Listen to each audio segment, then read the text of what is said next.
Et maintenant, on va parler du dossier.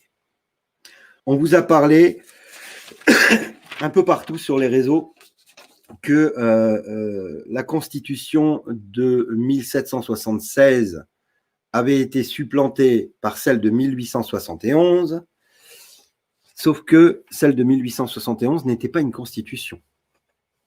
Ce n'était qu'un acte décrété et non pas voté constitutionnellement. Je vous ai mis ici, et je vous mettrai en lien, États-Unis, déclaration d'indépendance, déclaration unanime des 13 États unis réunis en congrès le 4 juillet 1776. Ça, c'est la déclaration d'indépendance et donc la base de la Constitution des États-Unis qui est dans ce document. C'est qu'une partie, hein, évidemment. C'est cette Constitution qui a fait des États-Unis une république des États-Unis. OK. Ensuite, alors je n'ai pas pour habitude d'aller sur des blogs, mais c'est compliqué de trouver la Constitution proprement dite, donc j'ai dû me servir de blog, mais c'est tout à fait la réelle Constitution, hein, ne vous inquiétez pas. Je continue. La loi de 1871, donc qui vient supplanter celle-ci, ok, de 1776. En 1871, les États-Unis sont devenus une société, donc une corporation. Il y a deux constitutions, une qui repose sur l'autre.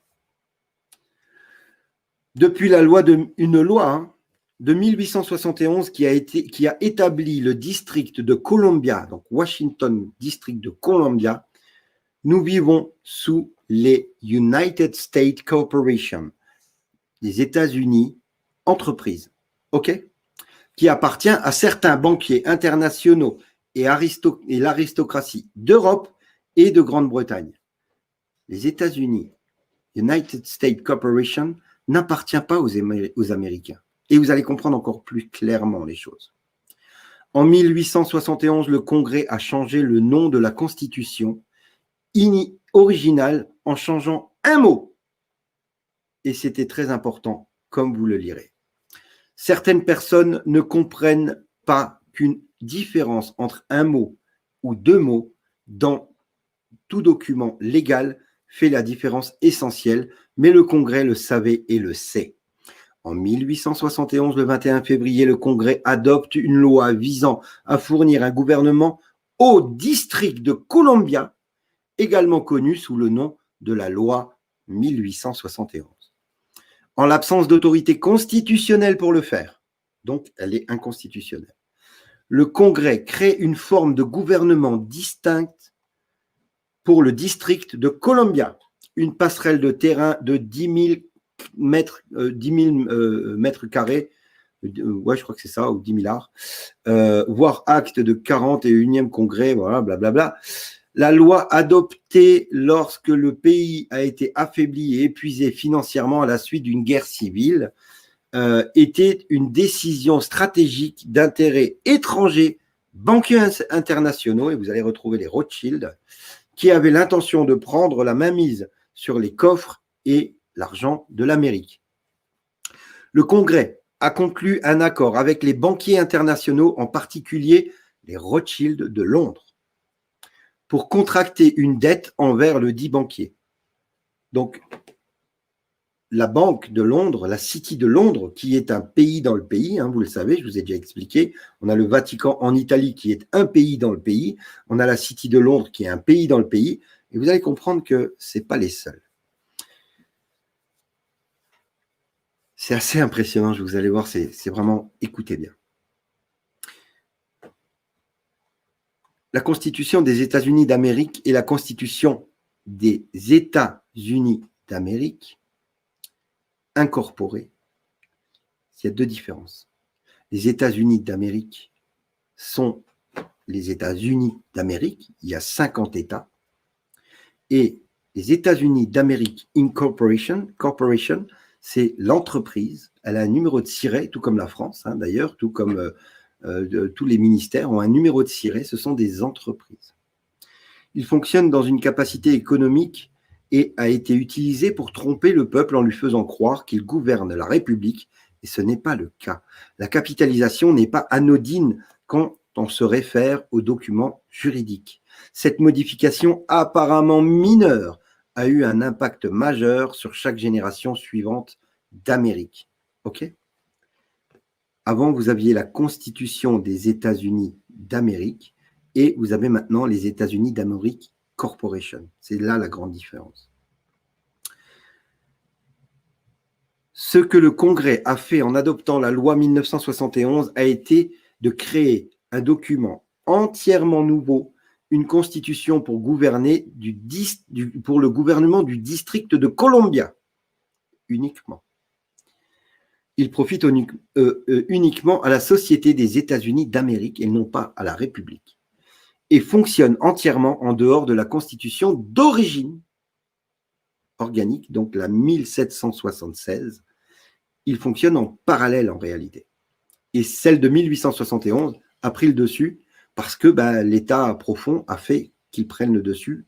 C'est une question financière. Au lieu d'avoir des droits absolus et inaliénables garantis par la Constitution organique donc de 1776, nous, le peuple, avons maintenant des droits ou des privilèges relatifs.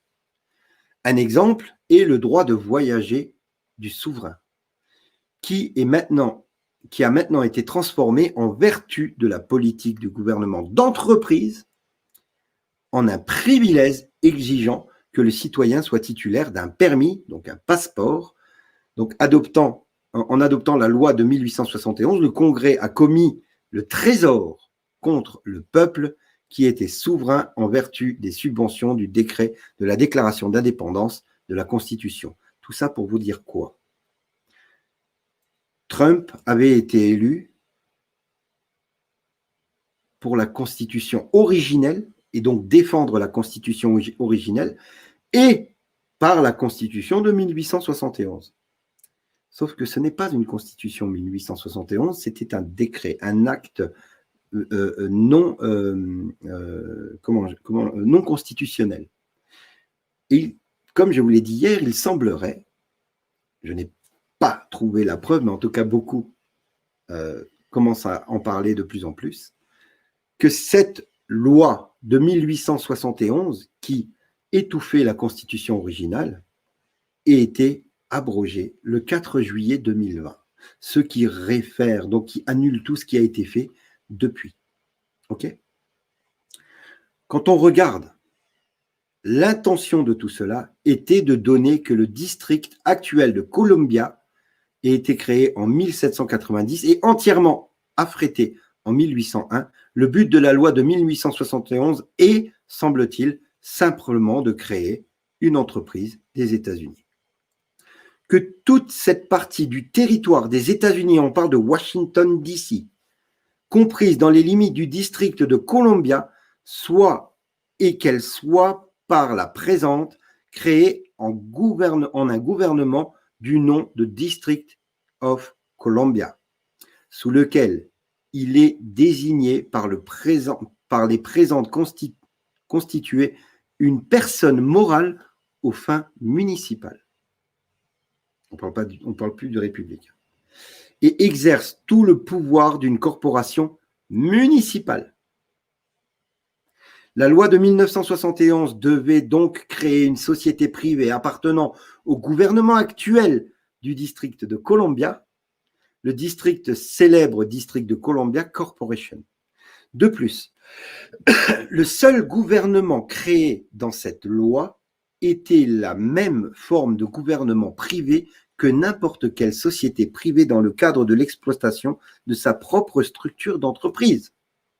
Ça veut dire qu'on a créé un pseudo-gouvernement dans Columbia qui dirige une entreprise et non pas une république, qui est censée être les États-Unis. C'est assez dingue. Il s'agit donc plutôt d'une société privée, donc District of Columbia, qui a été légalement créée par notre gouvernement d'origine. Analyse du droit des équipes. C'est pas fini. Regardez. La loi organique de 1871. La terre sur laquelle vivent les Américains, à l'exception des habitants de Washington, D.C. se trouve être une société. Notre pays a fait faillite il y a plus de 100 ans. Et maintenant, la majorité des entreprises américaines appartiennent à des intérêts étrangers. Nous sommes simplement les membres d'une société. Lorsque vous avez signé votre carte de sécurité sociale en tant que petit enfant, ce compte de sécurité sociale est attaché à une fiducie. Tout ce que Harvey Dent avait dit était vrai.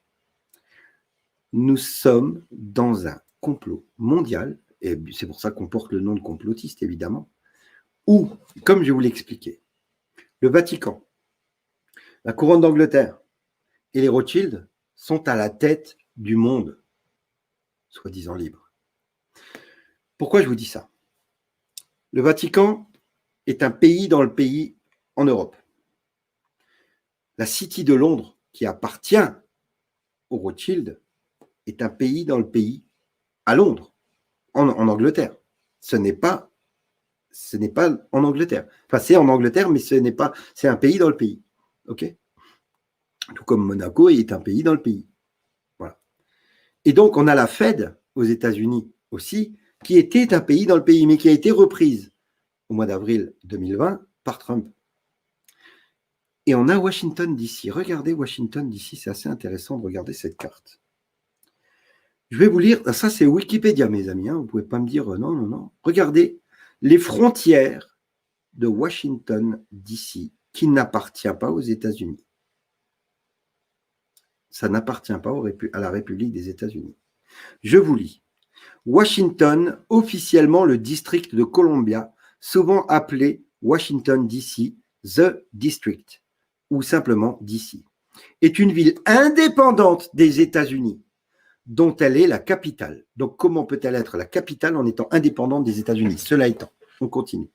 Selon les dernières estimations, elle compte 750 000 habitants intramuros, sur une superficie de 177 km². Son aire urbain en compte 6,2 millions, ce qui en fait le 6e État des États-Unis. Donc, Washington, ici, est le 51e État des États-Unis. OK, vous avez compris. Mais il n'appartient pas aux États-Unis. C'est assez compliqué. En tant que capitale fédérale, elle ne fait pas partie des 50 États de l'Union et dépend directement du Congrès. C'est bizarre, ça. Donc, elle ne dépend pas du président. Bon, cela étant.